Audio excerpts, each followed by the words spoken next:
بسم الله الرحمن الرحيم ورحمة الله وبركاته. إن الحمد لله نحمده ونستعينه ونستغفره ونعوذ بالله من شرور أنفسنا وسيئات أعمالنا من يهده الله فلا مضل له ومن يضلل فلا هادي له وأشهد أن لا إله إلا الله وأشهد أن محمدا عبده ورسوله. إن أحسن الحديث كتاب الله وخير الهدي هدي محمد وشر الأمور محدثاتها وكل محدثة بدعة وكل بدعة ضلالة وكل ضلالة في النار. اللهم صل على محمد وعلى آل محمد كما صليت على إبراهيم وعلى آل إبراهيم إنك حميد مجيد. اللهم بارك على محمد وعلى آل محمد كما باركت على إبراهيم وعلى آل إبراهيم إنك حميد مجيد. அளவற்ற அருளாளனும் நிகரில்லா பேரன்புடையவனுமாகிய எல்லாம் அல்ல அல்லாஹ் ஒருவனுக்கே புகழ் அனைத்தும் குறித்து அகிலத்திற்கோர் அருள் குடையாம் அன்னலம் பெருமகனார் ஸல்லல்லாஹு அலைஹி வஸல்லம் அவர்கள் மீதும் அவர்களின் சொல் செயலினை தவறாது பின்பற்றியொழுகிய நல்லற தோழர்கள் உண்மை விசுவாசிகளாம் நாம் அனைவர்கள் மீதும் எல்லாம் அல்ல அல்லாஹுவின் வற்றா பெருங்கருணை என்றென்றும் நிலவட்டுமாக. எல்லாம் அல்ல அல்லாஹுவின் நல்லடியார்களே, நபிகள் பெருமகனார் ஸல்லல்லாஹு அலைஹி வஸல்லம் அவர்கள் இறை தூதராக 1400 ஆண்டுகளுக்கு முன்னால் அந்த அரபுலகத்திற்கு வருகை தந்தபோது அந்த அரபுலகத்திலே வாழ்ந்து கொண்டிருந்த மக்கள் வெளி தோற்றத்தில் மனிதர்களாக இருந்தாலும் அவர்களுடைய செயல்பாடுகள் அனைத்தும் மனிதனுடைய செயல்பாடுகளுக்கு எதிரானவையாக, மிருகங்களினுடைய செயல்பாடுகள் நிறைந்தவையாக இருந்திருக்கிறது. அவ்வளவு ஒரு மோசமான அந்த சமூகத்தை சந்தித்த நபிகள் பெருமானார் ஸல்லல்லாஹு அலைஹி வஸல்லம் அவர்கள் இறைவனுடைய அந்த இஸ்லாமிய மார்க்கத்தை அவர்களுக்கு எடுத்துக்காட்டி அவ்வளவு பயங்கரமான மோசமாக வாழ்ந்து கொண்டிருந்த அந்த மக்களை மனிதர்களில் புனிதர்களாக, மனித சமுதாயம் ஒரு முன்மாதிரியாக எடுத்துக்கொள்ளக்கூடிய அளவிற்கு அந்த மக்களை மிக சிறந்த நன்மக்களாக அவர்கள் மாற்றிக் காட்டினார்கள். அவர்களுடைய போதனைகள், அவருடைய கட்டளைகள், அவர்கள் செய்து காட்டியவைகள், இவைகளை எல்லாம் அந்த காலத்தில் வாழ்ந்தவர்கள் பின்பற்றிய காரணத்தினால் இன்றைய சமுதாயத்தில் இருக்கக்கூடிய அனைவர்களுக்கும் மிகச்சிறந்த ஒரு முன்மாதிரியாக திகழ்ந்திருக்கிறார்கள்.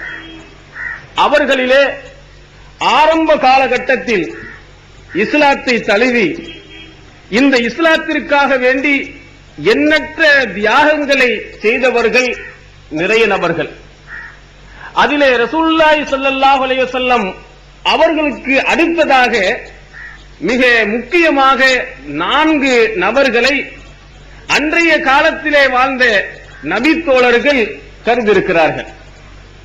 ரசூல் ஸல்லல்லாஹு அலைஹி வஸல்லம் அவர்களுக்கு அடுத்த அந்தஸ்து உடையவர்களாக, இஸ்லாமிய மார்க்கத்தை மிகவும் பேணுதலோடு பின்பற்றக்கூடியவர்களாக 4 நபர்களை அன்றைய காலத்திலே வாழ்ந்த அந்த நபித்தோழர்கள் தேர்வு செய்திருக்கிறார்கள். சஹீஹுல் புகாரியில் செய்தியை நாம் பார்க்கிறோம். நபி ஸல்லல்லாஹு அலைஹி வஸல்லம் அவர்களுக்கு பிறகு நாங்கள் முக்கியத்துவம் வாய்ந்தவர்களாக கருதியவர்கள் அபூபக்கர், சும்மா உமர், சும்மா உஸ்மான், சும்மா அலி இப்னு அபி தாலிப். முதலிலே அபூபக்கர், இரண்டாவதாக உமர், மூன்றாவதாக உஸ்மான், நான்காவதாக அலி என்று நபி தோழர்கள் ரசூல் ஸல்லல்லாஹு அலைஹி வஸல்லம் அவர்களுக்கு பிறகு முக்கியத்துவம் வாய்ந்தவர்களாக இந்த 4 நபர்களை அவர்கள் தேர்வு செய்திருந்திருக்கிறார்கள். காரணம், அவர்கள் தங்களுடைய வாழ்க்கையிலே நபி ஸல்லல்லாஹு அலைஹி வஸல்லம் அவர்களுடைய ஒவ்வொரு செயலையும் பின்பற்றுவதில் மிக முக்கியத்துவம் கொடுத்தவர்களாக, அதற்காக பல தியாகங்களை செய்தவர்களாக அவர்கள் வாழ்ந்திருக்கிறார்கள். அதிலே குறிப்பாக முதல் கலீஃபாவாக நபி ஸல்லல்லாஹு அலைஹி வஸல்லம் அவர்கள் இறந்ததற்கு பிறகு ஆட்சித் தலைவராக வந்த அபூபக்கர் சித்தீக் ரலியல்லாஹு அன்ஹு அவர்கள் நபி ஸல்லல்லாஹு அலைஹி வஸல்லம் அவர்களினால் மிக மிகவும் போற்றப்பட்டவர்களாக, புகழப்பட்டவர்களாக, அந்த அடிப்படையில் தங்களுடைய வாழ்க்கையை அமைத்தவர்களாக திகழ்ந்திருக்கிறார்கள். மென்மை குணம் படைத்த அவர்கள் அல்லாஹ்வின் கட்டளைகளுக்காக வேண்டி எதையும் செய்வதற்கு தயார் நிலையில் இருந்திருக்கிறார்கள். இந்த அபூபக்கர் அவர்கள் இஸ்லாமிய மார்க்க சட்டத்தை ஏற்பதற்கு முன்னதாக கூட மிகச்சிறந்த நல்லவராகவே திகழ்ந்திருக்கிறார்கள்.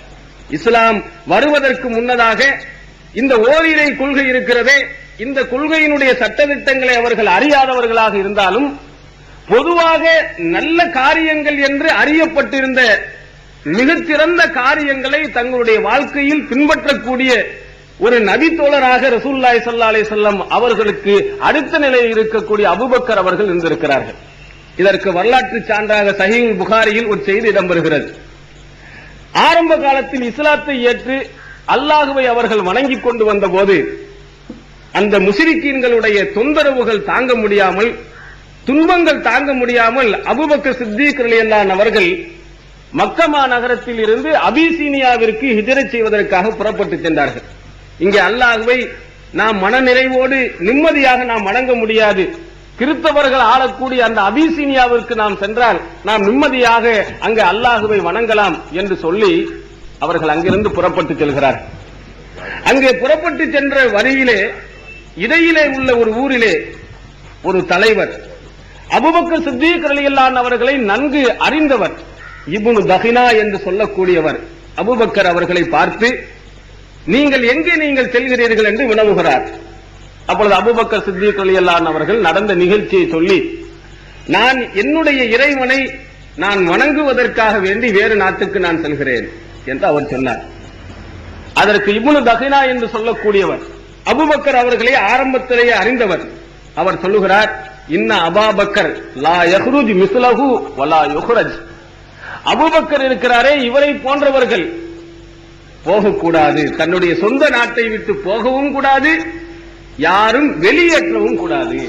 அத்துஹ்ருஜூன ரஜுலன் யக்ஸிபுல் மஅதூம் வயஸிலுர் ரஹ்ம வயஹ்மிலுல் கல்ல வயுக்ரில் லைஃப வயுயினு அலா நவாயிபில் ஹக்.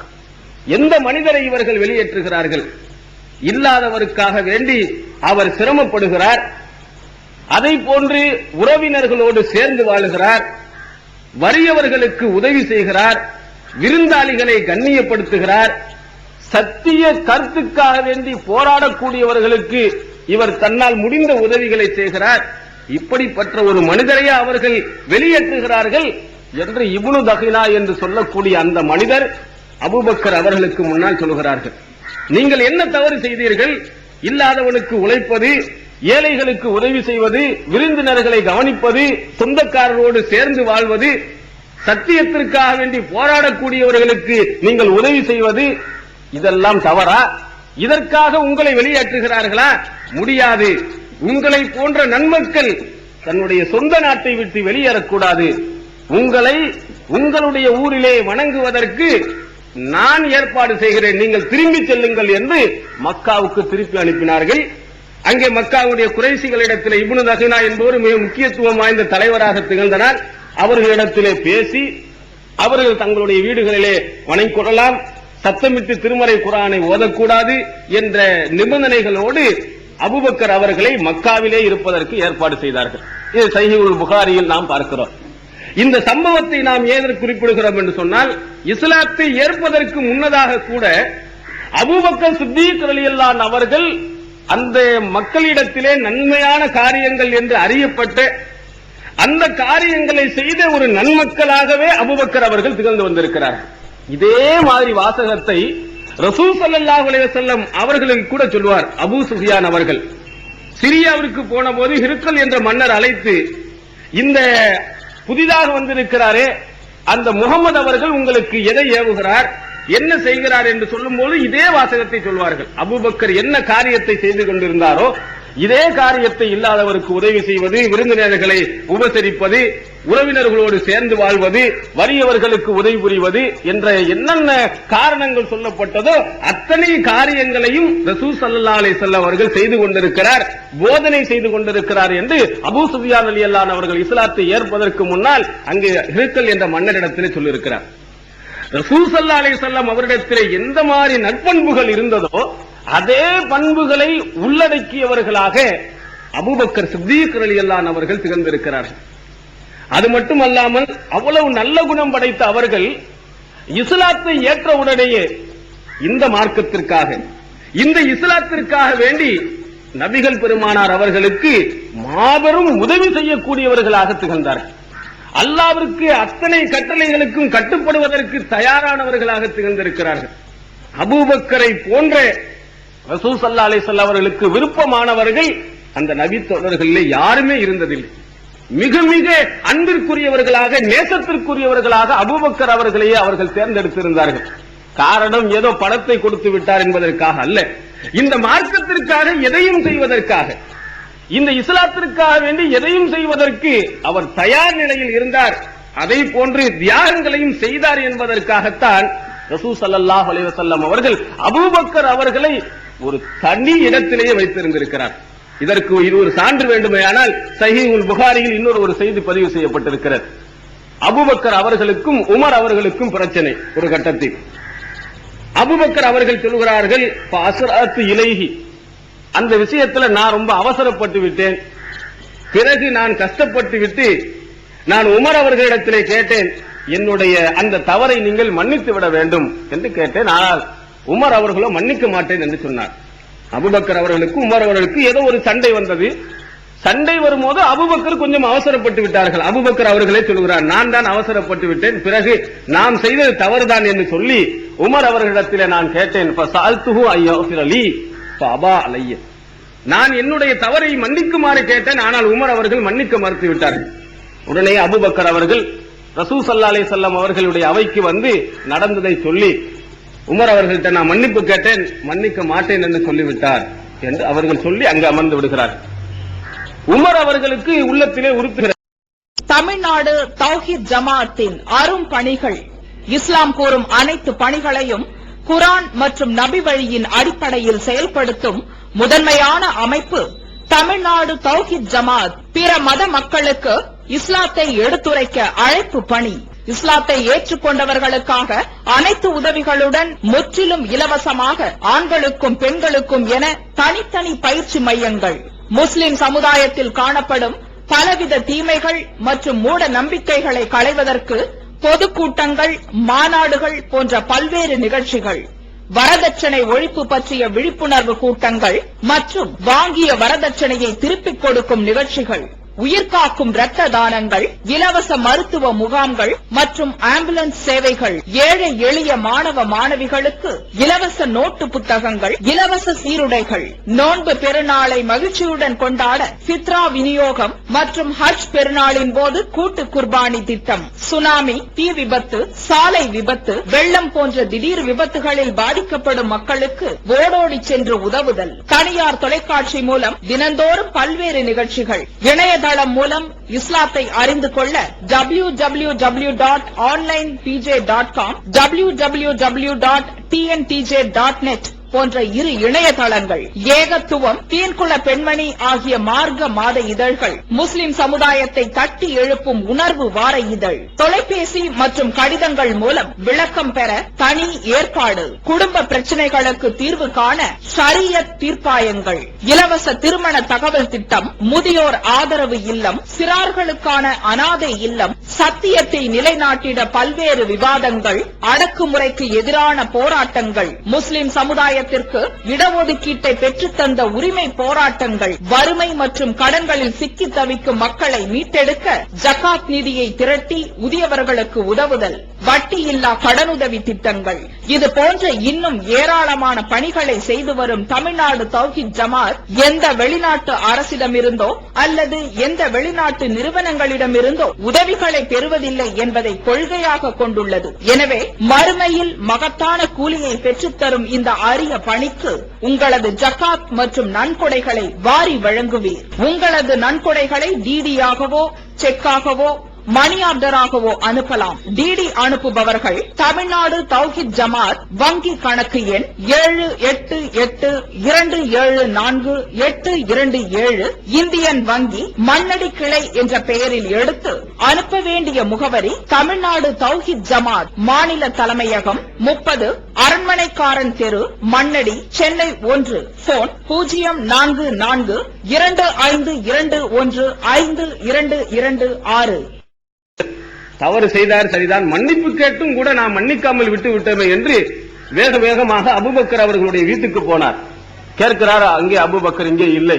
இப்போ இல்லை என்று சொன்னால் ரசூல் ஸல்லல்லாஹு அலைஹி வஸல்லம் அவரிடத்தில் இருப்பார்கள் என்று உமர் அவர்கள் ரசூல் ஸல்லல்லாஹு அலைஹி வஸல்லம் அவருடைய அவைக்கு வருகிறார்கள்.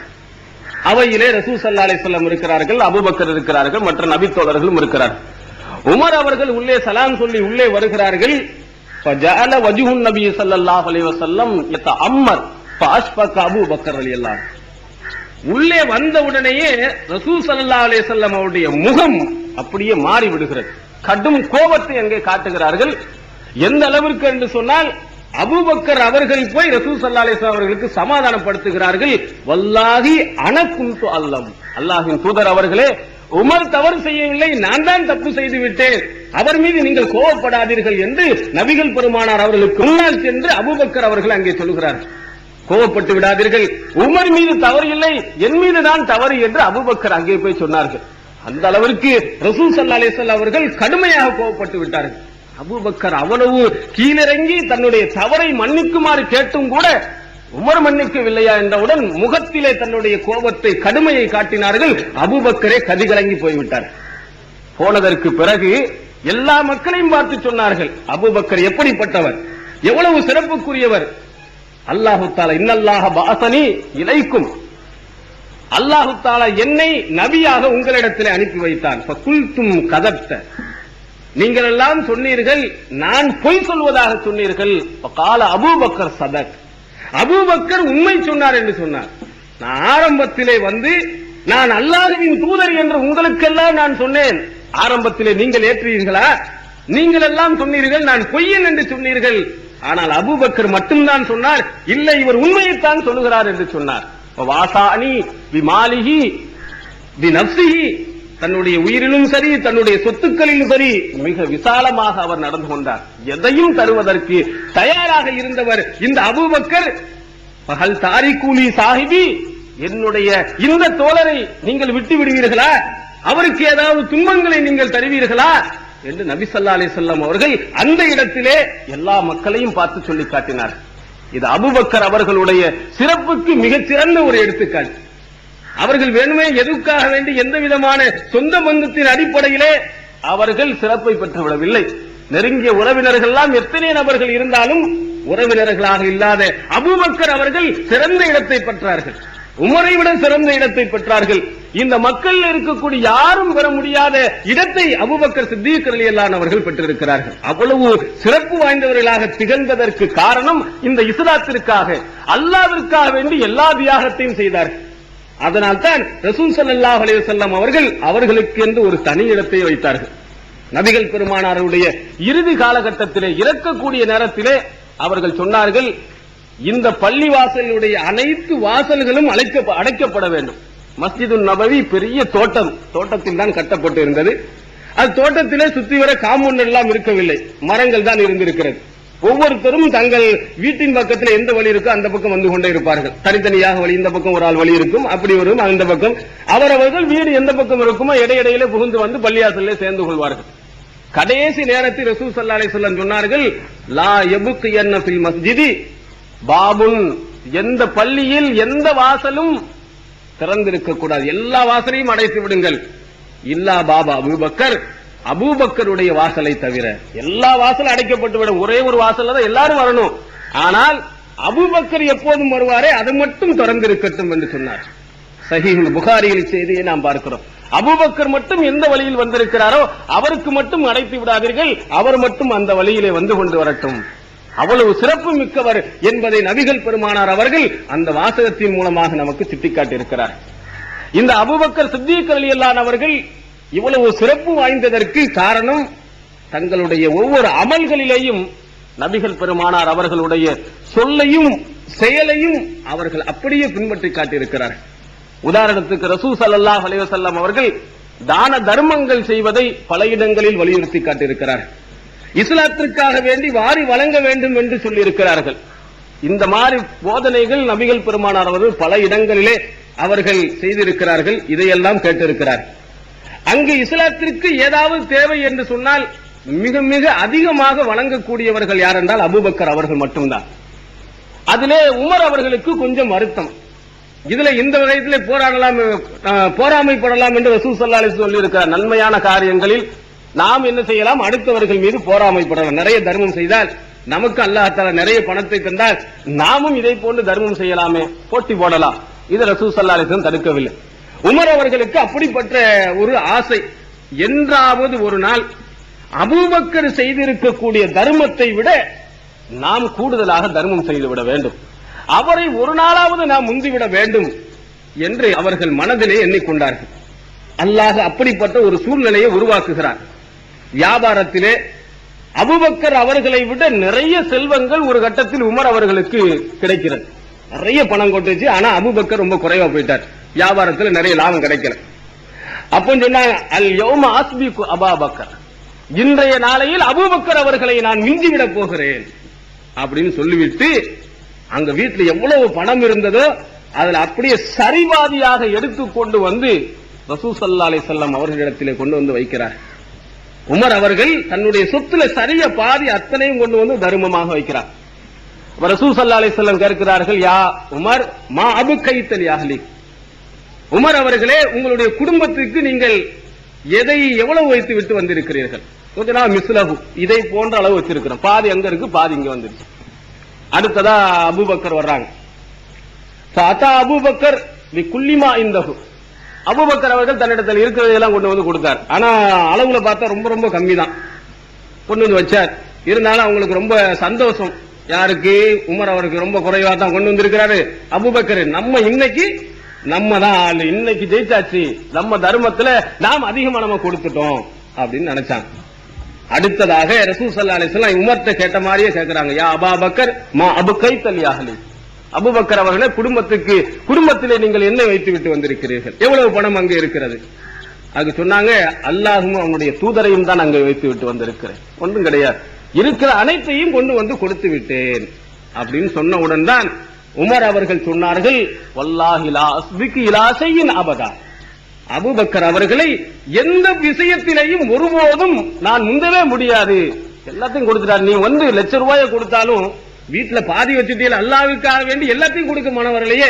அபூபக்கர் அவர் வந்து ₹100 கொடுத்தாலும் வீட்டுல ஒன்று இல்லாமல் கொடுத்து விட்டாரு என்றவுடன் தான் உமர் அவர்களுக்கு அபூபக்கரை நாம் ஒருபோதும் நாம் முந்திவிட முடியாது என்று சொல்லி அங்க உமர் அபூபக்கர் அவருடைய சிறப்பை உணர்த்தி காட்டினார். அப்ப தர்ம தானங்கள் செய்வதை அல்லாஹ்விற்காக வேண்டி வாரி வாரி கொடுப்பதிலே முந்தியவர்கள். இதை திருமதி என்ற ஹதீஸ் கிரந்தத்திலே நாம் பார்க்க முடிகிறது. அப்ப அபூபக்கர் சித்தீக் ரலியல்லாஹு அவர்கள் அல்லாஹ்வுடைய தூதருக்காக வேண்டி எதையும் அவர்கள் செய்வதற்கு முன் வந்திருக்கிறார்கள்.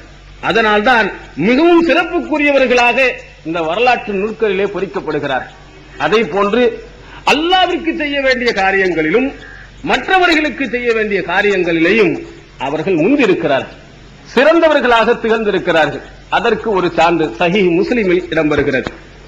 ரசூல் ஸல்லல்லாஹு அலைஹி வஸல்லம் அவர்கள் இதை போன்ற அவையிலே சஹாபாக்களை பார்த்து கேட்கிறார்கள், மன் அஸ்பஹ மின்குமுல் யௌம ஸாயிமா, இன்றைய தினம் யார் நோன்பாளியாக இருக்கிறீர்கள் என்று கேட்கிறார். அபூபக்கர் அவர்கள் சொல்லுகிறார்கள், நான் நோன்பு வைத்திருக்கிறேன். அடுத்ததாக ரசூல் ஸல்லல்லாஹு அலைஹி வஸல்லம் கேட்கிறார்கள், மன் தபிய மின்குமுல் யௌம ஜனாஸத்தன், இன்றைய நாள் ஜனாஸா தொழுகையில் கலந்து கொண்டவர் யார் அபூபக்கர் அவர்கள் சொல்லுகிறார்கள், நான் பெரிய அவை கூடி இருக்கிறது, ஒவ்வொரு ஆளையும் கேட்கிறாங்க. கேட்கும் பொழுது அபூபக்கர் முதல் கேள்வி, இன்னைக்கு நோன்பு வைத்தவர் யார் அல்லாஹ்விற்கு? அபூபக்கரா, நான் தான் என்கிறார்கள். ஜனாசா தொழுகையில் கலந்து கொண்டவர் யார் என்று கேட்கிறார்கள். அப்பொழுது அபூபக்கர் நான் என்று சொல்கிறார்கள். அமன் அத்ஆம மின்குமுல் யௌம மிஸ்கீனன், இன்றைய தினம் ஏழைகளுக்கு உணவளித்தவர் யார் என்று கேட்கிறார்கள். அதற்கும் அபூபக்கர் நான் என்று சொல்கிறார்கள். மன் ஆத மின்குமுல் யௌம மரீலன், இன்றைய தினம் யார் நோயாளியை நோய் விசாரித்து விட்டு வந்திருக்கிறார் என்று கேட்கிறார்கள். அதற்கும் அபூபக்கர் மட்டும்தான் நான் என்று சொல்கிறார். அப்ப ரசூல் ஸல்லல்லாஹு அலைஹி சொன்னார்கள், மதித்தமான ஃபீ இம்ரையின் இல்லா தகலல் ஜன்னா, இந்த காரியங்கள் ஒரு மனிதனிடத்திலே ஒரு நாளில் ஒன்று சேர்ந்து விடும் என்று சொன்னால் நிச்சயமாக அவர் சொர்க்கத்திற்கு செல்லுவார் என்று நபிகள் பெருமானார் அவர்கள் அங்கே சுட்டிக்காட்டினார். எந்த காரியத்திலையும் அபூபக்கர் முந்தி சென்றிருக்கிறார். அல்லாஹ்வின் தூதர் அவர்கள் சொல்லித் தந்த ஒவ்வொரு காரியத்திற்கும் அவர்கள் முக்கியத்துவம் கொடுத்திருக்கிறார். அல்லாஹ்விற்கு நோன்பு நோக்க வேண்டுமா, உபரியான வணக்கங்களில் அவர்கள் ஈடுபடுகிறார்கள். அதே போல ஜனாதா தொழுகையில் கலந்து கொண்டால் ஏராளமான நன்மை என்று சொன்னார்கள், அதுக்கு முந்திக் கொண்டு போயினார்கள்.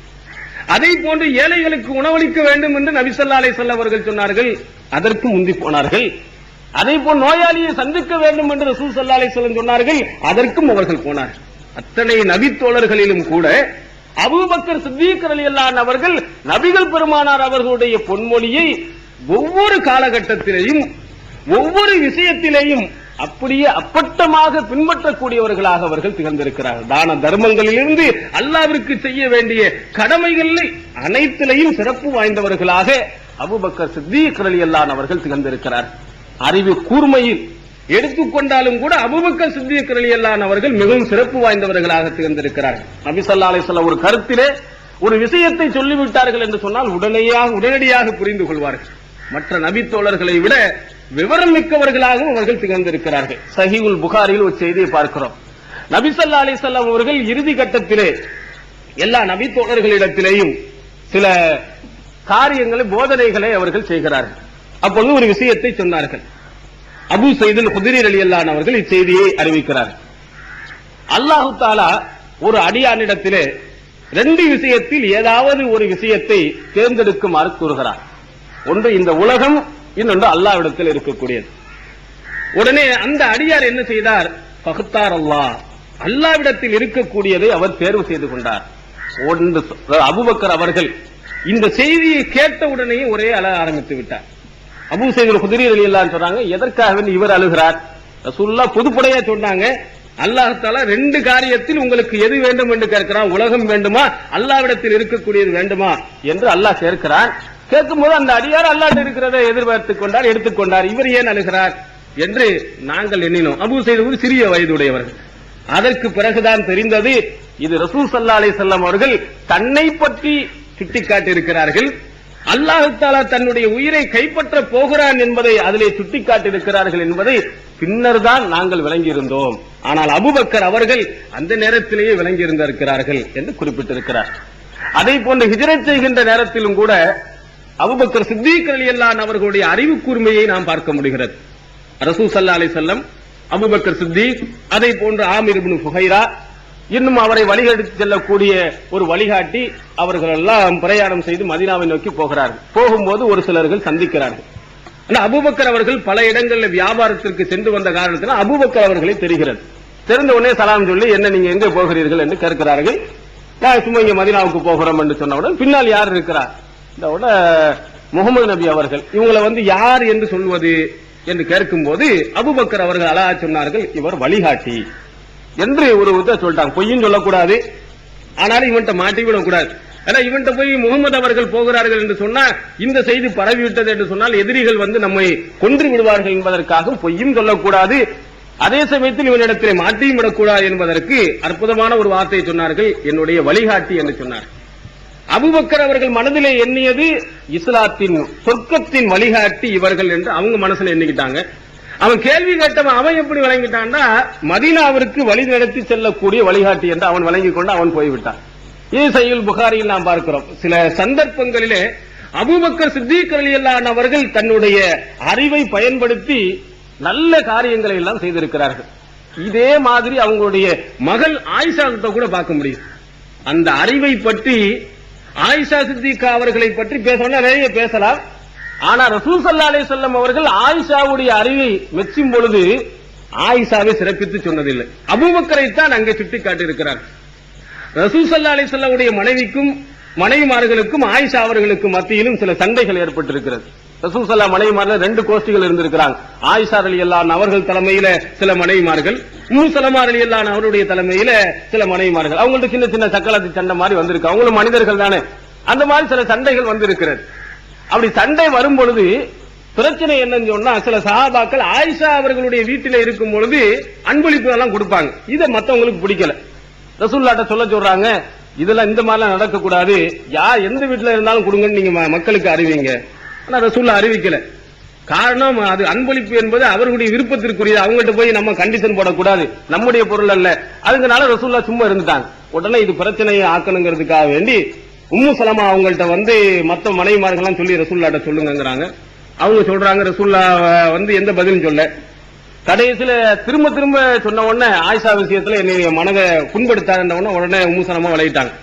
கடைசியில பாத்திமா ரலியல்லாஹு அன்ஹா அவங்களையும் போய் அனுப்பி வைக்கிறாங்க. அப்புறம் ரசூல் ஸல்லல்லாஹு அலைஹி சொன்னாங்க, நான் விரும்பக்கூடிய ஒருவரை நீ விரும்ப மாட்டியான்னு கேட்டாங்க. உடனே பாத்திமாவும் திரும்பி வந்துட்டாச்சு.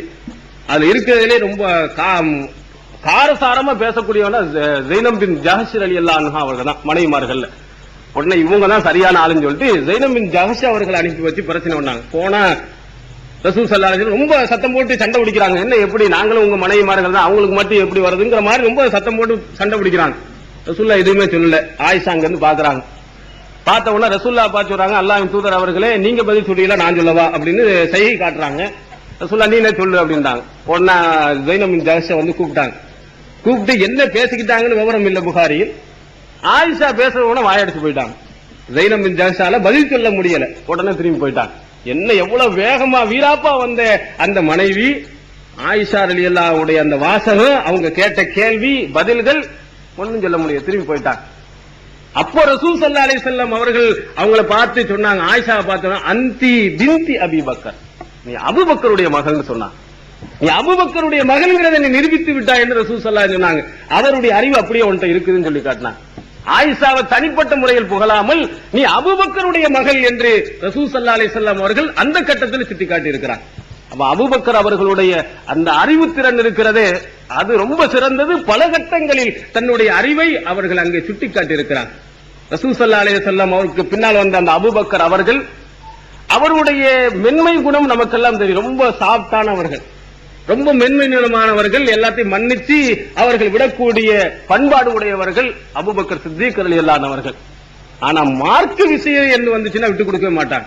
பண விஷயத்துல மன்னிச்சுன்னா மன்னிச்சிருவாங்களே தவிர, மார்க்க விஷயங்கள் என்று வந்து விட்டது என்று சொன்னால் யாரா இருந்தாலும் சரிதான், கண்டிப்புன்னா கண்டிப்பா இருப்பார். நபிகள் பெருமானார் ஸல்லல்லாஹு அலைஹி வஸல்லம் அவர்களுடைய ஹதீஸுக்கு மாற்றமா வந்தான்னா அதுல எல்லாம் விட்டு கொடுக்க மாட்டாங்க. ஒரு கட்டத்தில் ரசூல் ஸல்லல்லாஹு அலைஹி வஸல்லம் அவர்கள் நோய்வாய்ப்பட்ட கட்டத்தில் அபூபக்கர் அவர்களை தொலைவைங்கன்னு சொல்லும் போது அவங்களுடைய மகள் சொல்வாங்க, ரொம்ப இலகுமான மனம் படைத்தவர், அழ ஆரம்பிச்சிருவார், வேண்டாம் என்று சொன்னவங்க. அவ்வளவு மென்மை குணம் உடைத்தவர்கள் அபூபக்கர் சித்திக் ரலியல்லாஹு அன்ஹு. மார்க்க சட்டத்தில் எப்படி இருந்திருக்கிறான்னு பாருங்க. அவங்களுடைய ஆட்சி காலத்திலே ஒரு சிலர்கள் நாங்கள் ஜக்காத்து கொடுக்க மாட்டோம் என்று மறுத்தாங்க. மறுக்கும் பொழுது அவங்கள போய் கெஞ்சி கதறி கொடுங்க, பணத்தை கொடுங்க, இப்படிலாம் சொல்லக்கூடாதுன்னு அபூபக்கர் போகல. மென்மை குணம் படைத்த ரொம்ப ரொம்ப இலகுவான எண்ணம் உள்ள அபூபக்கர் சித்திக் ரலியல்லாஹு அன்ஹு அவர்கள் உமர் அவர்கள் எல்லாம் எதிர்த்த போது என்ன சொன்னார்கள்? வல்லாஹி லா காத்தில் அன்ன மன் ஃபர்ரக பைன ஸலாத்தி வ ஸகாத்தி ஃப இன்ன ஸகாத்த ஹக்குல் மால். யாராவது ஒருவர் தொழுகையையும் ஜக்காத்தையும் பிரித்து பார்ப்பான் என்று சொன்னால் அவனுக்கு எதிராக நான் போர் செய்வேன் என்று சொன்னார். வல்லாஹி லவ் மனஊனி அனாக்கன் கானு யதுனஹா இலா ரசூலுல்லாஹி ஸல்லல்லாஹு அலைஹி வஸல்லம் லகாத்தல்துஹும் அலா மனைஹா சொன்னார்கள். அது மட்டுமல்ல, நபி ஸல்லல்லாஹு அலைஹி வஸல்லம் உடைய காலத்திலே ஜக்காத்தாக ஒரு ஒட்டக குட்டியை கொடுத்து வந்துவிட்டு இப்பொழுது தரமாட்டேன் என்று சொன்னாலும் அந்த மறுத்ததற்காக வேண்டி நான் போர் பிரகடனம் செய்வேன் என்று அபூபக்கர் அவர்கள் சொன்னார்கள். சஹீஹுல் புகாரியில் நாம் பார்க்கிறோம். எவ்வளவு மென்மை நிலம் படைத்தவர்கள். அல்லாஹ்வுடைய கட்டளைக்கு மாற்றமாக இருந்தால் அது சின்ன பொருள் என்றெல்லாம் நான் பார்க்க மாட்டேன், எதிர்த்து நான் போராடுவேன், போர் செய்வேன் என்று சொன்னார்கள். அவருடைய மன உறுதியை நீங்கள் எண்ணி பாருங்கள். அல்லாஹ்வுடைய கட்டளைக்கு முன்னால் அத்தனை பேர்களும் கட்டுப்பட வேண்டும். என்னுடைய பொருளில் நீர் கேட்கலாம், என்னிடத்தில் நீ சண்டை போடலாம், அதற்கெல்லாம் நான் கீழிறங்கி வருவேன். ஆனால் அல்லாஹ்வுடைய மார்க்கத்தின் சட்டத்திலே நீ விளையாட வந்தால் தொழுகையை மட்டும் நான் ஏற்றுக்கொள்வேன். அகீமு ஸலாத் வ ஆத்து ஸகாத் என்று அடுத்ததாக வரக்கூடிய ஜக்காத்தை நான் கொடுக்க மாட்டேன் என்று சொன்னால் குர்ஆனோடு நீ விளையாடுகிறாயா? அதற்கு நான் ஒருபோதும் விட்டுக் கொடுக்க மாட்டேன். என்னுடைய மென்மை குணமெல்லாம் வேறு விஷயத்திலே, அல்லாஹ்வின் சட்டத்திலே நான் விட்டுவிட மாட்டேன் என்று பகிரங்கமாக அந்த மக்களுக்கு முன்னால் போர் பிரகடனம் பண்ணியவர்கள் அபூபக்கர் சித்தீக் ரலியல்லாஹு அவர்கள். இதையெல்லாம் விட்டுக் கொடுக்க மாட்டார்கள். பிறகு வந்த அவர்கள் குர்ஆன் ஹதீஸின் அடிப்படையிலே அத்தனை பேர்கள் நடக்க வேண்டும், அதிலே கொஞ்சம் மாற்றம் இருந்தாலும் விட்டுக் கொடுக்க மாட்டேன் என்று சொன்னார்கள். இதற்கு இன்னும் ஒரு நிதர்சனமான இன்னும் ஒரு சான்று உங்களுக்கு வேண்டுமையானால் சஹீஹுல் புகாரியில் இன்னொரு ஒரு செய்தி இடம்பெறுகிறது. அவர்கள் ஆட்சி காலத்திலே அவருடைய ரசூல் ஸல்லல்லாஹு அலைஹி வஸல்லம் மகள் ஃபாத்திமா ரலியல்லாஹு அன்ஹா அவர்கள் வந்து அபூபக்கர் அவர்களிடத்திலே ஒரு உரிமை பிரச்சனை எழுப்புகிறார்கள். எங்களுடைய தந்தை ரசூல் ஸல்லல்லாஹு அலைஹி வஸல்லம் அவர்கள் சில சொத்துக்களை விட்டு சென்றிருக்கிறாங்க, அதிலிருந்து எங்களுக்கு பங்கு தரணும், அந்த சொத்தை எங்களுக்கு நீங்க கொடுங்க, நீங்க வச்சுக்கிறது நியாயம் இல்லை என்று சொன்னாங்க. யாரு? ரசூல் ஸல்லல்லாஹு அலைஹி வஸல்லம் அவருடைய மகள் ஃபாத்திமா ரலியல்லாஹு அன்ஹா அவர்கள் வந்து அபூபக்கர் அவர்களிடத்திலே வந்து கேட்கிறார்கள், நீங்கள் ரசூல் ஸல்லல்லாஹு அலைஹி வஸல்லம் விட்டு சென்ற அந்த சொத்தை எங்களுக்கு நீங்கள் தர வேண்டும். ஃபாத்திமா அவர்கள் ரசூல் ஸல்லல்லாஹு அலைஹி வஸல்லம் என்னுடைய ஈரக்குலை என்று சொன்னவர்கள், சொர்க்கத்தினுடைய தலைவி என்று ரசூல் ஸல்லல்லாஹு அலைஹி வஸல்லம் அவர்களினால் சொல்லப்பட்டவர்கள். அப்படிப்பட்ட ஃபாத்திமா அவர்கள் ரசூல் ஸல்லல்லாஹு அலைஹி வஸல்லம் அவருக்கு பின்னால் வந்த கலீஃபா அபூபக்கர் அவர்களிடத்திலே வந்து கோரிக்கை வைக்கும் பொழுது அபூபக்கர் அவர்கள் என்ன சொன்னார்கள்? அதற்கு அழகான பதில் அளித்தார்கள். ரசூல் ஸல்லல்லாஹு அலைஹி வஸல்லம் சொல்லி இருக்கிறார்கள், லா நூரிசு மா தரக்னாஹு ஸதகா, நாங்கள் வாரிசு ஆக மாட்டோம், எங்களுடைய சொத்துகளுக்கு யாரும் வாரிசாக முடியாது, நாங்கள் எதையெல்லாம் விட்டு சென்றோமோ அவைகளெல்லாம் தர்மம் சதக்காவாக ஆகிவிடும், பைத்துல் மாலுக்கு போய் சேர்ந்து விடும் என்று நபி ஸல்லல்லாஹு அலைஹி வஸல்லம் அவர்கள் சொல்லி இருக்கிறார்கள். ரசூல் ஸல்லல்லாஹு அலைஹி வஸல்லம் அவர்கள் ஏதோ ஒரு சின்ன சொத்தை விட்டு சென்றது உண்மைதான், ஆனால் விட்டு சென்ற அவர்கள் சொன்னார்கள் இது தர்மமாக போய்விடும், யாருக்கும் வாரிசாக அது போகாது என்று ரசூல் ஸல்லல்லாஹு சொல்லியிருக்கார், தர முடியாதுன்னு சொல்லிட்டாங்க. யாரை பார்த்து சொன்னார்கள்? ரசூல் ஸல்லல்லாஹுடைய மகனை பார்த்து சொன்னார்கள். சொர்க்கத்தின் தலைவி என்று சொல்லப்பட்ட ஃபாத்திமாவை பார்த்து சொன்னார்கள், தர முடியாது என்று சொன்னார்கள். அதற்காக தெருவில் உங்களை நான் விட்டுவிட மாட்டேன். நபி ஸல்லல்லாஹு அலைஹி வஸல்லம் அவர்கள் யாரையெல்லாம் பராமரித்து வந்திருக்கிறார்களோ அவர்களுக்கு உரிய அந்த பணத்தை நான் கொடுத்து வருவேன், நான் பராமரித்து வருவேன், ஆனால் சொத்தில் எல்லாம் இங்கே பங்கு கேட்க கூடாது.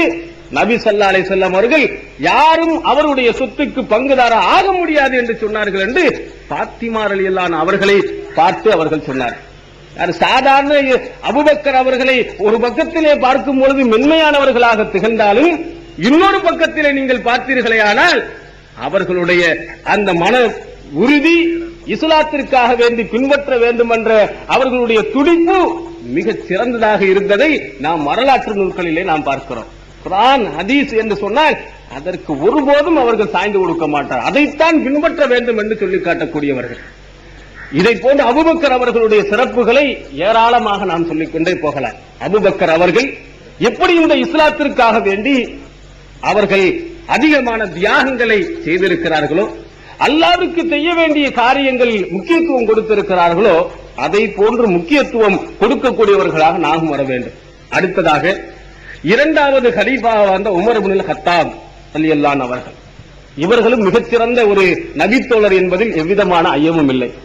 அறிவிலும் சரி, அதை போன்று நேர்மை நீதியாக நடப்பதிலும் சரி, இந்த இஸ்லாமிய மார்க்கம் தலை தோங்க வேண்டும் என்பதிலும், இஸ்லாத்திற்கு எதிரான கருத்துக்கள் அடியோடு ஒழிக்கப்பட வேண்டும் என்பதிலும் இவர்களை போன்ற மன உறுதி படைத்தவர்களை நாம் எங்கும் பார்க்க முடியாது.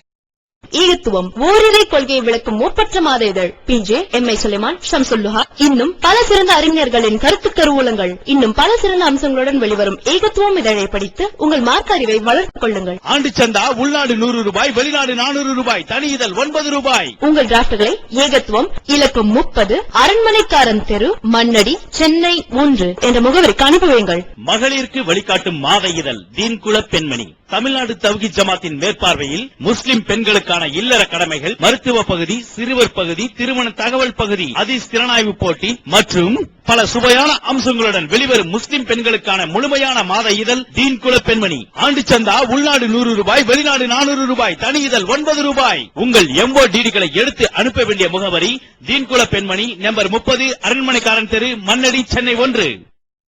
ரசூல் ஸல்லல்லாஹு அலைஹி வஸல்லம் அவர்கள் அபூபக்கர் அவர்களை பற்றி பல இடங்களில் சிறப்பித்து சொல்லியிருக்கிறார். அங்கே சொன்னார்கள், சஹீஹ் புகாரியில் நாம் பார்க்கிறோம், நான் கனவு கண்டேன். அந்த கனவிலே சிலர்கள் ஆடைகள் கொஞ்சம் குறையோடு இடுப்பு வரையிலேயும் கால் வரையிலேயும் சிலர்கள் ஆடை அணிந்திருந்தார். ஆனால் உமர் அவர்களுடைய ஆடையோ கரண்டைங்கால் வரையிலும் ரொம்பவும் கீழ் நிலையிலே இருந்திருந்தது என்று சொன்னார்கள். அப்ப சஹாபாக்கள் கேட்டார்கள், அல்லாஹ்வின் தூதர் அவர்களே, அந்த ஆடைக்கு நீங்கள் என்ன விளக்கம் தருகிறீர்கள் என்று கேட்டபோது கல்வி என்று சொன்னார்கள், இல்மு என்று சொன்னார்கள். இந்த கல்வி விஷயத்திலே நிறைந்தவராக உமர் இப்னுல் கத்தாப் ரலியல்லாஹு அன்ஹு அவர்கள் திகழ்வார்கள் என்பதை சுட்டிக்காட்டியிருக்கிறார். அதனால் எல்லாமே சரி என்பதல்ல, மற்றவர்களை காட்டிலும் உமர் இப்னுல் கத்தாப் ரலியல்லாஹு அன்ஹு அவர்கள் கல்வி விஷயத்தில் கொஞ்சம் கூடுதல் முக்கியத்துவம் கொடுப்பவர்களாக இருக்கிறார்கள். அதை நாம் பின்னால் வரக்கூடிய சில சம்பவங்களில் அவர்கள் மார்க்க விஷயத்திலே எவ்வளவு முக்கியத்துவம் கொடுத்திருக்கிறார் என்பதை நான் சுட்டிக்காட்டுவேன். அடுத்ததாக ரசூல் ஸல்லல்லாஹு அலைஹி வஸல்லம் அவர்கள் இன்னொரு விஷயத்தையும் சொன்னார்கள். தன்னுடைய கனவை பற்றியே சொல்கிறார்கள். நான் ஒரு கிணறு இருக்கிறது, அந்த கிணறில் இருந்து நான் அல்லாஹ் நாடிய அளவிற்கு நான் தண்ணீரை இறைத்து மக்களுக்கு நான் வழங்கிறேன். அடுத்ததாக அபூபக்கர் வந்தார். அவர் 2 வாளிதான் தண்ணி அறையினால் அவரால் முடியவில்லை. அல்லாஹ் தஆலா அவருடைய தவறுகளை மன்னிப்பானாக. அதற்கடுத்து உமர் வந்தார், தண்ணி இறைக்கிறார். எப்படிப்பட்டவர் அவளா அரா அபுகரியம் மினன்னாஸ் என்ப. இந்த அபூபக்கர் உமரை போன்று சிறந்த தண்ணீர் இறைக்கக்கூடிய அறிவாளி ஒருவரை நான் பார்க்கவில்லை. மக்கள் எல்லாம் தண்ணீரை குடித்து தொட்டிகளில் நிறைக்கக்கூடிய அளவுக்கு நல்ல தண்ணீரை இறைத்தார் என்று ரசூல் ஸல்லல்லாஹு அலைஹி வஸல்லம் அவர் சொன்னார். இது எதை காட்டுகிறதா, 2 வருஷம் தான் அபூபக்கர் சித்திக் ஆட்சி காலத்தில் போயிட்டாங்க. அதற்கு பிறகு கொஞ்சம் கூடுதல் காலம் உமர் இப்னு கத்தாப் ரலியல்லாஹு ஆட்சி செஞ்சாங்க. ஆட்சி செய்ததுல மக்கள் ஏராளமான பயன்களை பெற்றாங்க. அபூபக்கர் அவர்கள் கொஞ்ச நாள்னால அவர்களால் பெரிய எதுவும் செய்ய முடியவில்லை. அதற்கு பிறகு உமர் அவர்கள் பல காலங்கள் அவர்கள் ஆட்சி செய்த காரணத்தினால் அவர்கள் மக்களுக்கு ஏராளமான உதவிகளையும் ஏராளமான நன்மைகளையும் உமர் அவர்களால் செய்ய முடிந்தது. அதை ரசூல் ஸல்லல்லாஹு அலைஹி வஸல்லம் அவர்கள் தண்ணீர் இறைப்பதை அவர்களுடைய ஆட்சியை போன்று அவர்கள் சுட்டிக்காட்டியிருக்கிறார்கள். இதை சஹீஹ் புகாரியில் நாம் பார்க்க முடிகிறது. அதை போன்று அந்த இவ்வளவு சிறப்புமிக்க உமர் இப்னுல் கத்தாப் ரலியல்லாஹு அன்ஹு அவர்கள் இருக்கிறார்களே, இவர்கள் இஸ்லாத்தின் மீது எவ்வளவு பற்று வைத்திருக்கிறார் என்பதை பாருங்கள். பத்ர் போர்க்களம், அந்த பத்ர் போர்க்களத்தில் இஸ்லாமியர்களுக்கு வெற்றி வருகிறது. சஹீஹ் முஸ்லிமில் செய்தி பதிவு செய்யப்பட்டிருக்கிறது. அவர்கள் வெற்றி பெற்றவுடன் சிலர்கள் கைதிகளாக பிடிக்கப்பட்டு வருகிறார்கள். அப்ப இந்த கைதிகளை என்ன செய்வது? கொலை செய்து விடுவதா, யாருக்காவது விற்று விடுவதா, அல்லது நாமே வைத்துக் கொள்வதா என்ற ஆலோசனையை ரசூல் ஸல்லல்லாஹு அலைஹி வஸல்லம் செய்கிறார்கள். முதலிலே அபூபக்கர் அவர்களிடத்திலே ரசூல் ஸல்லல்லாஹு ஆலோசனை கேட்கிறார். அபூபக்கர் சித்திக் ரலியல்லாஹு அன்ஹு அவர்கள் சொல்கிறார்கள், அல்லாஹ் தஆலா நாடினால் அல்லாஹ் இவர்களுக்கு நேர்வழியை கொடுக்கலாம். இவர்கள் எல்லாம் நேர்வழியை பெற்றார்கள் என்று சொன்னால் நிச்சயமாக நமக்கு இஸ்லாத்துக்கு ஒரு பலம் வாய்ந்த ஒரு படையாக அமையும். அதனால ஏதாவது நஷ்டஈடு வாங்கி விட்டுருவோம் அப்படின்னு அபூபக்கர் சொன்னாங்க. உமர் அவர்கள்ட்ட கேட்கிறாங்க. உமர் அவர்கள் சொல்றாங்க, அபூபக்கருடைய கருத்து எனக்கு இல்லை, எனக்கு வேறு கருத்து இருக்கு. உங்களுக்கு என்ன கருத்துன்னு கேட்கும் பொழுது, நீங்கள் எவர்கள் எல்லாம் கைது செய்யப்பட்டிருக்கிறாங்களோ அவங்க எல்லாம் எங்கள்கிட்ட கொடுக்கணும். நல்லிபு அனாக்கவும், அவங்களுடைய கருத்துக்களை நாங்க செய்வோம். காரணம் இன்னமும் ஐமத்துல் குஃப்ரி வ சனாதிதுஹா, குஃப்ரியினுடைய தலைவர்கள் பெரிய பெரிய லர்டுகளா வந்திருக்கிறாங்க. இவங்க அத்தனையும் குஃப்ருக்கு முக்கியத்துவம் வாய்ந்தவருங்க. குஃப்ரிலே தலைவர்களாக சிறந்தவர்களாக தேர்ந்தவங்க இவங்க விட்டு வைக்க கூடாது. அப்ப சொல்றாங்க, இந்த அலி இருக்கிறாரே, அலிக்கு அவருடைய சொந்தக்காரர் அக்கீல் இருக்கிறார், பிடிச்சு கொடுங்க. உனக்ககு, அவர் அந்த அக்கீலுடைய கழுத்தை வெட்டணும். இந்த இருக்கிற என்னுடைய சொந்தக்காரன், அவனை எனக்கு கொடுங்க, நான் என்னுடைய வாளால் அவரை நான் வெட்டுறேன். ஏண்டா இவங்க எல்லாம் குஃப்ரியத்திலே ஊறி போனவனுங்க, இவங்களை விட்ட கூடாது அப்படின்னு உமர் இப்னு கத்தாப் ரலியல்லாஹு அன்ஹு சொன்னாங்க. ஒவ்வொரு சொந்தக்காரர்களும் இஸ்லாத்திற்காக வேண்டி தான் சொந்த பந்தயத்தெல்லாம் பார்க்க கூடாது, அவன் வெட்டணும். இஸ்லாத்தினுடைய உறுதியை எங்கே காட்ட வேண்டும், விட்டுவிடக் கூடாது இவங்களை எல்லாம் அப்படின்னு உமர் இப்னு கத்தாப் ரலியல்லாஹு அன்ஹு அவர்கள் அங்கே ஆலோசனை சொன்னாங்க. ஆனா ரசூல் ஸல்லல்லாஹு அலைஹி வஸல்லம் அவர்கள் உமர் அவர்களுடைய ஆலோசனை ஏற்கவில்லை. அபூபக்கருடைய ஆலோசனையை ஏற்று நஷ்டஈடு பெற்று விட்டு விட்டார்கள். இதுல அக்கீல் அவர்கள் எல்லாம் பின்னால் இஸ்லாத்தை தழுவுகிறார்கள், அப்பாஸ் அவர்களும் பின்னால் இஸ்லாத்தை தழுவுகிறார்கள். அவங்க எல்லாம் ஆரம்பத்தில் இஸ்லாத்தை ஏற்காமல் தான் இருந்திருக்கிறார். இந்த சம்பவம் நமக்கு எதை உணர்த்தி காட்டுகிறது என்று சொன்னால், இஸ்லாத்திற்கு எதிரின்னா எதிரியா தான் பார்ப்பாங்க, சொந்த பந்தத்தை பார்க்க மாட்டான். இஸ்லாம் தான் தலை தோங்க வேண்டும், இஸ்லாத்திற்கு மாற்றமா எதை இருந்தாலும் அறுத்து விட வேண்டும் என்பதில் உமர் அவர்களுடைய உறுதியை போட்டு எங்கும் பார்க்க முடியாது. இதே மாதிரி இன்னொரு ஒரு சம்பவம் நடக்கிறது. சஹீஹ் புகாரியில் பதிவு செய்யப்பட்டிருக்கிறது. ஹாத்திப் இப்னு அபீ பல்தா ரலியல்லாஹு அவர்கள் மக்கா வெற்றி, ரசூல் ஸல்லல்லாஹு அலைஹி வஸல்லம் மக்காவுக்கு போர் செய்து போக போறாங்க. அந்த நேரத்தில் ஹாத்திப் இப்னு அபீ பல்தா அவர்கள் ஒரு கடிதத்தை எழுதி ரசூல் ஸல்லல்லாஹு அலைஹி வஸல்லம் என்ன செய்ய போறாங்க, உங்களை போர் செய்வதற்கு, உங்களோட போர் செய்வதற்கு தயாராகிட்டு இருக்கிறாங்கன்னு ஒரு கடிதத்தை எழுதி ஒரு முஸ்லிக்கான பெண்மண்ட கொடுத்து அனுப்பிட்டாங்க. ரசூல் ஸல்லல்லாஹு அலைஹி வஸல்லம் அவங்களுக்கு அல்லாஹ்வின் மூலமாக அந்த செய்தி சொல்லப்பட்டு விடுகிறது.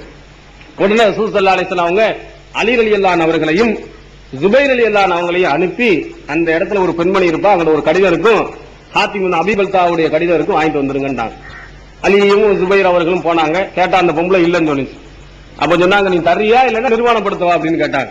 இல்ல இல்ல அப்படின்னு சொல்லி இடுப்புல இருந்து ஒரு கடிதத்தை எடுத்து கொடுத்துச்சு. அதுல ஹாத்திப் இப்னு அபீ பல்தா ரலியல்லாஹு அவருடைய எழுதிய கடிதம் இருந்துச்சு. உடனே கொண்டு வந்து ரசூலுல்லாஹ்ட்ட கொடுத்தாச்சு. ரசூலுல்லாஹி ஸல்லல்லாஹு அலைஹி வஸல்லம் அவங்கள்ட்ட கொடுத்த உடனே ரசூலுல்லாஹ் ஹாத்திப் இப்னு அபீ பல்தாவை அழைச்சு வர்றாங்க. நீங்க ஏன் இந்த மாதிரி காரியத்தை செஞ்சீங்க? அதுக்கு அவங்க சொன்னாங்க, வல்லாஹி மா கஃபர்து, அல்லாஹ்வின் மீது ஆணையாக நான் அல்லாஹ்வை மறுக்கவில்லை, நான் காபிராகவில்லை, இஸ்லாத்திலே எனக்கு அன்பை தவிர வேறு எதுவும் அதிகப்படுத்தவில்லை. ஆனால் நான் எதற்கு செய்தேன் என்று சொன்னால், இங்க இருக்கக்கூடிய நபி தோழர்களுக்கெல்லாம் சொந்தக்காரங்க மக்காவில் இருக்கிறாங்க, அவங்களுடைய சொத்து பத்துக்களை எல்லாம் எல்லாரும் காப்பாத்திக்கிட்டாங்க. ஆனா எனக்கு யாருமே இல்ல, என்னுடைய சொத்துக்கள் எல்லாம் அழிந்து போயிடும். அதனால அவங்களுக்கு இந்த கடிதத்தை கொடுத்தா என் மேல அன்பு வைத்து என்னுடைய சொத்துக்கள் எல்லாம் பாதுகாக்க இருக்கும் அப்படின்னு அடிப்படையில தான் நான் எழுதினேன் தவிர இஸ்லாத்தின் மீது எனக்கு எந்த விதமான வெறுப்பும் கிடையாது, இஸ்லாத்தை விட்டு போற எண்ணமும் கிடையாது, இஸ்லாத்தின் மீது அன்புதான் எனக்கு அதிகம் இருக்கிறது என்று ஹாத்திப் இப்னு அபீ பல்தா ரலியல்லாஹு அன்ஹு சொன்னாங்க. ரசூல் ஸல்லல்லாஹு அலைஹி வஸல்லம் அவர்கள் உண்மையான காரணத்தை சொன்னார் என்பதை விட்டாங்க. விட்ட உடனே உமர் அவர்கள் பக்கத்திலே இருந்துகிட்டு இருக்கிறாங்க. அவங்க சொன்னாங்க, தஅனி, அல்லாஹ்வின் தூதரவர்களை என்னை விடுங்கள், அல்ரிபு உனகஹு ஃபஇன்னா ஹாதா நாஃபக், இவர் முனாஃபிக்காக போய்விட்டார், இவனை கண்டிப்பாக நான் வெட்டித்தான் ஆக வேண்டும், என்னை விடுங்கள் என்று உமர் அவர்கள் கடுமையா கொதிக்கிறார். ஒரு இஸ்லாத்திற்கு வந்துவிட்டு ஒரு ராணுவ ரகசியத்தை கொண்டு போய் எதிரிக்கு கொடுக்கிறார் என்று சொன்னார், இவர் முனாஃபிக் தான், இவரை விடுங்கள், நான் கண்டிப்பாக வெட்டப் போகிறேன், எனக்கு அனுமதி கொடுங்கள் என்று கொதித்தார்கள்.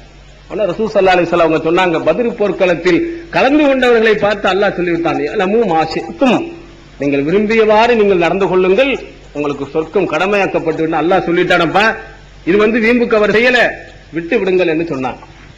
இந்த சம்பவத்திலே நமக்கு எதை உணர்த்தி காட்டுகிற, இஸ்லாத்திற்கு எதிராக யார் வந்தாலும் அவங்க சொல்ற வாசகம், அல்லாஹ்வின் தூதர் அவர்களை அனுமதி கொடுங்க, கழுத்தை வெட்டுகிறார். இதுதான் இஸ்லாத்திற்கு அவ்வளவு பற்றுள்ளவர்களாக திகழ்ந்திருக்கிறார்.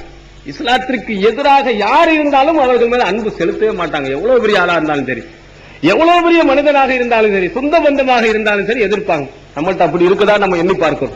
நம்முடைய குடும்பத்திலே அனாச்சாரங்கள், அக்கிரமங்கள் நடக்கக்கூடிய எத்தனை விஷயங்கள் சாதாரணமா போய் இருந்துட்டு சாப்பிட்டுட்டு வந்துடும். வரதட்சணை நடக்கக்கூடிய திருமணங்கள், அந்த திருமணம் சொந்த பந்தனோட போய் உட்கார்ந்து சாப்பிட்டுட்டு அந்த வரதட்சணை வாங்குறதுக்கு எல்லா வித விஷயத்திலையும் நாம் துணை போய் விடுகிறோம். எத்தனை தவறான காரியங்கள் குடும்பத்தில் நடக்கக்கூடிய அத்தனையிலையும் வெறுப்பே இருக்கிறது. அடுத்த வேணா வெளியில எல்லாம் மேடைகள் எல்லாம் நாம் பேசி விடுகிறோம், அதற்கெல்லாம் நோட்டீஸ் எல்லாம் விநியோகம் செய்து விடுகிறோம், நாம் சொந்தம் பந்தம் என்று வந்து விடுகிறது என்று சொன்னால் அதுல போய் கொஞ்சம் அட்ஜஸ்ட்மெண்ட் பண்ணிக்கிட்டு நம்ம குடும்பத்திலான அதுல ஒதுக்கிட்டோம்னா நம்மளை இன்னும் நினைச்சிருவாங்களோ அப்படியெல்லாம் நம்ம நினைச்சுக்கிட்டு இருக்கிறோம். உமர் அவர்கள்ட்ட இவர்கள் படிப்பினை பெற வேண்டும். நபிகள் பெருமானார் அவர்களுடைய சொல்லுக்கு எவ்வளவு முக்கியத்துவம் கொடுத்திருக்கிறார், இஸ்லாத்திற்கு எவ்வளவு முக்கியத்துவம் கொடு, இஸ்லாத்துக்கு அடுத்தவள அவ்வளவுதான், இஸ்லாம் தான் முதல். ரசூல் ஸல்லல்லாஹு அலைஹி வஸல்லம் அப்படி சொல்லி காட்டி இருக்கிறாங்க. உலகத்தில் இருக்கக்கூடிய எல்லா பொருள்களை விடவும் அல்லாஹ்வுடைய தூதர் தான் முக்கியத்துவம் வாய்ந்தவர்களா நமக்கு திகழும். இவன் நம்ம சொந்த பந்தமா இருக்காரு, போகலன்னு சொன்னா கோச்சிக்கிடுவானே, அடுத்த நம்ம வீட்டுக்கு வரமாட்டானே, கல்யாணத்துக்கு வரமாட்டானே அப்படின்னு ஒரு மூமின் எண்ணக்கூடாது. அதனால தான் உமர் இப்னு கத்தாப் ரலியல்லாஹு சொந்தமா இருந்தாலும் பரவாயில்ல, என் கையில கொடுங்க, நான் வெட்டுறேன் அப்படின்னு சொன்னாங்க. நீ இஸ்லாத்துக்கு எதிரிதான், நீ வந்தாலும் சரி வராட்டாலும் பரவாயில்ல, அல்லாஹ்வுடைய திருப்தி தான் எனக்கு வேணும்னு சொன்னான். அப்படிப்பட்ட மிகச்சிறந்தவர்கள் உமர் இப்னு கத்தாப் அவர்கள். இந்த உமர் இப்னு கத்தாப் அவர்களுக்கு இன்னும் ஒரு சிறந்த சான்று வேண்டுமையானால், நேர்மையாக நடந்தவர்களுக்கு அவங்கள மாதிரி யாரையுமே பார்க்க முடியாது. அவ்வளவு நேர்மையில கரெக்டா நடக்கக்கூடியவங்க, எந்தவித கட்டத்திலையும் நேர்மையை பிசகி அவங்க நடந்ததே கிடையாது. அந்த அளவுக்கு தன்னுடைய சொந்தமா இருந்தாலும் சரி, நெருங்கிய உறவினர்களாக இருந்தாலும் சரி, எது சரியோ அதுதான் நடப்பாங்க. அவ்வளவு கரெக்டா நடந்தவர்கள். அதனால்தான் வரலாற்று ஆசிரியர்கள் உமர் அபூபக்கருடைய ஆட்சியை குறிப்பிடும் போது இப்படி சொல்வார்கள், சனத்து உமரைன், 2 உமருடைய ஆட்சி காலங்கள் என்று சொல்வார்கள். உமரை போன்று அபூபக்கர் ஆட்சி செய்தார் என்று சொல்வாங்களே தவிர அபூபக்கரை போன்று உமர்னு சொல்ல மாட்டான். அவ்வளவு கரெக்டா நேர்மையா சரியா நடந்தவர்கள் உமர் இப்னு கத்தாப் அவர்கள். அதற்கு ஒரு சான்றை பாருங்கள். புகாரியிலே செய்தி இடம்பெற்றிருக்கிறது. ஆரம்ப கால அவர்கள் ஆட்சிக்கு வந்தவுடன் அந்த ஹிஜ்ரத் செய்த ஆரம்பத்தில் கஷ்டப்பட்டவங்களுக்கு சில உதவிகளை செய்தாங்க. பரலலில் முஹாஜிரீனல் அவ்வலீன், முஹாஜிரீன்கள் முதல்ல போனவங்களுக்கு அவங்க ஒரு உதவித்தொகையை நிர்ணயித்தாங்க. 4 வருடங்கள் 4000 திர்ஹம் அவங்களுக்கு கொடுக்கணும் அப்படின்னு நிர்ணயம் செஞ்சாங்க. முஹாஜிரீன்கள் ஆரம்பத்தில் ஹிஜ்ரத் செய்து போனவங்களுக்கு 4000 திர்ஹம் 4 வருஷத்துக்கு நீங்க பெற்றுக்கலாம் அப்படின்னு சொன்னாங்க. ரொம்ப கஷ்டப்பட்டு சிரமப்பட்டு அல்லாஹ்வுக்காக நீ உதவி செஞ்சவங்க இல்லையா, பொது நிதியிலிருந்து 4000 திர்ஹம் 4 வருஷம் வாங்கிக்கிறீங்க. அதுல அவங்களுடைய மகன் அப்துல்லாஹ் இப்னு உமர், அவரு இன்னும் பெரிய ஆளு. அவரு குர்ஆன் ஹதீஸை பின்பற்றுவதில் எல்லாரை விடவும் அதிகமா பின்பற்றுவது. ஒரு ஜானுக்கு ஜானு முளத்துக்கு முளம் பின்பற்றுவார் ரசூல் ஸல்லல்லாஹு அலைஹி வஸல்லம். அவங்கள சிறுநீ எங்கேயாவது கழிச்சு அந்த இடத்துல எல்லாம் கழிப்பார், எங்கேயாவது தூங்குனாங்கன்னா அங்க போய் தூங்குவார். இஸ்லாம்லாம் சொல்லல, இருந்தாலும் அவ்வளவு கரெக்டா பின்பற்றக்கூடியவர் அப்துல்லாஹ் இப்னு உமர் அவர்கள். மார்க்கத்திற்காக வேண்டி நிறைய தியாகம் செய்தவர்கள். ரசூல் ஸல்லல்லாஹு அலைஹி வஸல்லம் காலத்தில் சிறு வயதாக இருந்தவர்கள். அவங்களும் ஆரம்பத்திலே ஹிஜ்ரத் செய்து போனவங்க, அவ்வளீன்ல உள்ளவங்க, முதல்ல மதீனாவுக்கு முதல்ல போனவங்க. அவங்களுக்கு என்ன செய்தாருன்னா சலாசத்து ஆலாவின் திரகம் 3500 திரகத்தை தான் கொடுத்தார். தன்னுடைய புள்ள, அந்த புள்ளையும் ஹிஜ்ரத் செய்திருக்குது. ஹிஜ்ரத் செய்தல ஆரம்பத்தில் போனவங்க அவங்க தான். ஆனா மற்ற அத்தனை பேர்களுக்கு 4000 திரகம் கொடுத்த உமர் இப்னு கத்தாப் அவர்கள் தன்னுடைய பிள்ளைக்கு 3500 திரகம் தான் கொடுத்தாங்க. கொடுத்த உடனே மற்ற சஹாபாக்களுக்கு எல்லாம் பொறுக்கல. இப்னு உமர் கேட்கல ஒண்ணும், மற்ற சஹாபாக்களுக்கு பொறுக்காம இது என்னங்க நியாயமா, அநியாயம் பண்ணாதீங்க, எல்லாத்துக்கும் 4000 திரகம் கொடுத்திருக்கீங்க, உங்க மகனும் முஹாஜிரின்கள் ஆரம்பத்தில் ஹிஜ்ரத் செய்து போனவர் தானங்க, அவருக்கு ஏன் நீங்க 500 திரகத்தை ஏன் குறைச்சிங்க, இது நியாயம் இல்லைன்னு சொன்ன உடனே அதற்கு இவங்களுடைய பெற்றோர்கள் தான் இவரை அழைத்து கொண்டு போனாங்க. பருவ வயதை இவர் அடையல, இவங்க அம்மாவும் அப்பாவும் தான் கூட்டிட்டு ஹிஜ்ரத்துக்கு போனாங்களே தவிர இவர் சொந்தமா தனியா போகல, வயதுக்கு வந்து போகல. அதனால வயதுக்கு தானா போறதுக்கும் இதற்கு சமமா நான் கொடுக்க முடியாது, என்னுடைய பிள்ளையா இருந்தாலும் சரிதான், அதனால தான் குறைச்சு கொடுத்தேன்னு சொன்னாங்க. யாராவது சிந்திப்பாங்களா? அவங்களுடைய சொந்த மத்த யாருமே கேள்வியே கேட்கல, அவங்க குறைச்சு கொடுங்கன்னு யாருமே சொல்லல. அப்படிலாம் முன்னால உள்ளவங்க சின்ன பிள்ளையா பெரிய பிள்ளையா அப்படிலாம் என்னவும் இல்ல. இறைவனுக்கு உருவம் உண்டா? தமிழ்நாடு தௌஹீத் ஜமாத் மற்றும் சுன்னத் வல் ஜமாத்துக்கு இடையே நடந்த மாபெரும் விவாதம். 2 டிவிடிகளாக விலை ரூபாய் 60 மட்டுமே. பித்தத்வாதிகள் யார்? 2 டிவிடிகளாக விலை ரூபாய் 60 மட்டுமே. கூரியர் செலவு தனி. கிடைக்கும் இடம் TNTJ வீடியோ விஷன், நம்பர் 30, அரமனைக்காரன் தெரு, மண்ணடி, சென்னை 1. இப்போது புத்தம் புது வடிவில் பல சிறப்பம்சங்களுடன் onlinepj.com மற்றும் tntj.net இணையதளங்கள். என்னாத கட்டத்துல உமர் இப்னு கத்தாப் ரலியல்லாஹு எண்ணி பாக்குறாங்க, எல்லா ஹிஜ்ரத்துக்கு போனாலும் ஒரு கேள்வி வந்துடக்கூடாது, சின்ன வயசுல போனவர் இவருக்கும் பெரிய ஆளுக்கு எப்படி கொடுக்கறீங்கன்னு அடுத்தவங்க கேட்டக்கூடாது. நியாயத்திற்கு நீதத்துமாக நாம் நடக்க வேண்டும் என்ற காரணத்தினால்தான் உமர் இப்னு கத்தாப் ரலியல்லாஹு அவர்கள் தன்னுடைய மகனுக்கு 500 திரகத்தை குறைச்சி கொடுத்தார். அதற்கு காரணத்தையும் சரியாக சொன்னாங்க. நேர்மையின் சிகரத்தை பாருங்க, எவ்வளவு நேர்மையா நடந்திருக்கிறார். தன்னுடைய புள்ளை என்று கூட பார்க்காமல் எல்லாத்துக்கும் சரிசமமாகத்தான் வழங்க வேண்டும் என்பதிலே உறுதியாக திகழ்ந்தவர்கள் உமர் இப்னு கத்தாப் ரலியல்லாஹு அன்ஹு. அதே மாதிரி இன்னொரு ஒரு சம்பவம் சஹீஹுல் புகாரியிலே செய்தி பதிவு செய்யப்பட்டிருக்கிறது. உமர் இப்னு கத்தாப் ரலியல்லாஹு அன்ஹு அவர்கள் சில போர்வைகள் மேலே போட்டு பெண்களுக்கு போடக்கூடிய போர்வைகள், இது அன்சாரி பெண்களுக்கு பங்கிட்டுக் கொண்டு இருக்கிறார். இப்படி பங்கிட்டுக் கொண்டு இருக்கும் பொழுது எல்லாரும் வாங்கிட்டு போயிட்டாங்க. கடைசியில ஒரு அழகான ஒரு போர்வை, ஒரு துணி மிச்சமாயிருச்சு. இந்த துணி எல்லாரும் அன்சாரி பெண்கள்லாம் போனதுக்கு பிறகு ஒண்ணு துணி இருக்குது, கொடுத்துட்டாங்க. இதை என்ன செய்யறது அப்படிங்கிற பக்கத்தில் இருக்கக்கூடிய சொன்னாங்க, பாத்தி இப்னத்த ரசூலுல்லாஹி ஸல்லல்லாஹு அலைஹி வஸல்லம் அல்லத்தி, இந்த உங்கள்கிட்ட இருக்கிறாங்க உங்களுடைய மனைவி ரசூல் ஸல்லல்லாஹு அலைஹி வஸல்லம் உடைய பேத்தி உம்மு குல்சும் ரலியல்லாஹு அன்ஹா அவங்களுக்கு நீங்க கொடுங்க அப்படின்னு சொன்னாங்க. உமர் இப்னு கத்தாப் அவர்கள் அலி ரலியல்லாஹுடைய மகள் உம்மு குல்சும்னு ஒரு மகள் பிறந்திருந்தாங்க. அவங்களே பின்னால திருமணம் முடிச்சுக்கிட்டாங்க. உம்மு குல்சும் என்பவர்கள் உமர் அவர்களுடைய மனைவியாக அப்போ இருக்கிறாங்க. மத்தவங்க எல்லாம் எல்லாத்துக்கும் நீங்க கொடுத்துட்டீங்க, ஒரு அழகான ஒரு துணி மட்டும் பாக்கியா இருக்குது, இதை நீங்க என்ன செய்யுங்க, உங்க மனைவிக்கு நீங்க கொடுத்துடலாமே அப்படின்னு சொன்னாங்க. அப்ப உமர் அவர்கள் என்ன சொன்னாங்க, எல்லாரும் இன்றுலாம் பார்த்தோம்னா தன் குடும்பத்துக்கு போக தான் மிச்சதையெல்லாம் கொடுப்பான், தன்னுடைய மனைவிக்கு தான் எல்லாத்தையும் அதிக அதிகமா வாரி வாரி கொடுப்பான். நிறைய அரசியல்வாதிகள் எல்லாம் தான் குடும்பத்துக்கு சேர்த்ததற்கு பிறகுதான் மற்றது எல்லாமே. அப்போ உமர் அவர்கள் சொன்னார்கள், உம்மு சுலைத் அஹக்கு பிஹா. உம்மு சுலைத் ஒரு அன்சாரி பெண்மணி இருக்கிறாங்க, அவங்க தான் இதற்கு சரியான தகுதியான ஆள். இந்த நல்ல ஒரு துணி உம்மு சுலைத் அவர்களுக்கு தான் கொண்டு போய் கொடுக்கணும். ஏன் காரணம் என்ன, இந்த உம்மு சுலைத் மினல் அன்சார் மிம்மன் பாய ரசூலுல்லாஹி ஸல்லல்லாஹு அலைஹி வஸல்லம், ரசூல் ஸல்லல்லாஹு அலைஹி காலத்துல வாழ்ந்த அன்சாரி பெண்கள்ல ஒருவங்க, அல்லாஹ்வின் தூதரிடத்துல பையத் செய்தார்களே அவர்கள் முக்கியத்துவம் வாய்ந்தவர்கள் இந்த உம்மு சுலைத். அது மட்டுமல்லாமல் உஹது போர்க்களத்திலே காயப்பட்டவர்களுக்கு இவர்கள் எல்லாம் தண்ணீர் எடுத்து கொண்டு வந்து தந்தும் இருக்கிறார். எல்லாத்துக்கும் நிறைய உதவிகளை செய்தவங்க. இங்க வராட்டாலும் உம்மு சுலைத் இருக்கிறாங்க, அவங்களுக்கு தான் முன்னு போய் கொடுக்கணும்னு சொன்னாங்க. சிந்தித்து பாருங்க, தங்களுடைய மனைவிக்கு கொடுங்கண்டு அவங்களா எடுத்து வைக்கல, நம்ம இருந்தா எடுத்து வச்சிருப்போம். எத்தனையோ பொருள்கள் நீங்க எல்லாம் பார்க்கலாம், பொது விநியோகத்துக்கு வரும் எல்லாத்துக்கும் கொடுக்கலான்னு. அதுல பொது விநியோகத்துக்கு வரும் பொழுது அந்த தலைவராக இருக்கக்கூடியவங்க, அதுல முக்கியத்துவம் வாய்ந்தவர்களா இருக்கிறத நல்லதை ஒதுக்கி வச்சுட்டு, நமக்கு ஒண்ணு, நம்ம வீட்டுக்கு ஒண்ணு, அண்ணனுக்கு ஒண்ணு, தம்பிக்கு ஒண்ணு எல்லாத்தையும் ஒதுக்கி வச்சு மீன் இருக்கிறதா மத்தவங்க எல்லாம் இருப்பாங்க. அவங்களும் எடுத்துக்கலாம் தான், முன்னாடியே என்ன செஞ்சுவாங்க, எல்லாத்தையும் தரக்குள்ளதெல்லாம் சரியா எடுத்து வச்சுக்கிட்டு தான் மத்தவங்களுக்கு எல்லாம் கொடுப்பாங்க. ஆனா உமர்கள் பொதுப்படையை எல்லாத்தையும் கொடுக்க, எல்லாத்தையும் கொடுத்துட்டாங்க, மிச்சம் ஒன்னே ஒண்ணு இருந்துச்சு. அதை கூட மற்றவர்கள் சொல்றாங்க, இல்ல நீங்க வச்சுக்கிறவானா, நீங்க உங்களுடைய மனைவிக்கு கொடுங்க, எங்களுக்கு எல்லாம் முடிஞ்சிருச்சு நீங்க கொடுக்கலான்னு மற்றவர்கள் ஆலோசனை சொன்ன போது உமர் அவர்கள் என்ன சொன்னார்கள், இல்ல என்னுடைய மனைவி இருந்தாலும் ரசூலுல்லாஹ்வுடைய பேத்தியா இருந்தாலும் இவங்க அந்த காலத்தில எல்லாம் நான் எந்த உதவியும் நமக்கு செஞ்சது இல்லை. பேத்தியா இருக்கலாம், ஆனா இஸ்லாத்திற்காக வேண்டி பெரிய உதவிகளை செய்ததில்லை. உதவி செய்தவங்க எத்தனை பேர் இருக்கிறாங்க, அதுல உம்மு சுலைத் இருக்கிறாங்க.